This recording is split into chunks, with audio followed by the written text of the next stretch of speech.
पाक फौज से भी मेरी गुजारिश है, गैरतमंद फौजियों से भी मेरी गुजारिश है कि हुकूमत तो हमारे यहाँ कोई हुकूमत न नवाज शरीफ की हुकूमत, न शहबाज शरीफ की हुकूमत, न हजरत मौलाना हाजी इमरान खान की हुकूमत, ये नहीं होते। ये तो ऐसे होते जैसे गाड़ी में आपने बच्चे को अपने गोद में बिठाया, स्टीयरिंग उसके हाथ में दिए, पीछे वो बच्चा स्टीयरिंग चला रहा है, लेकिन पीछे तो आप ही है।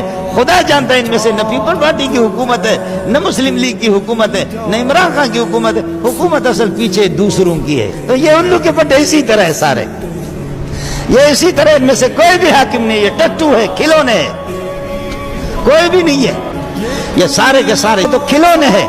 इसलिए असल सरकारों से मेरी गुजारिश है, असल हुकूमत से मेरी गुजारिश है, असल हुकूमत से मेरी अपील है, माँ बहनों के जेवरात बेच करके भी तुम्हें राजी कर देंगे, कुछ भी करेंगे। लिल्लाह फिल्लाह इस मुल्क की हिफाजत कर दो, कुरान पाक की हिफाजत कर दो।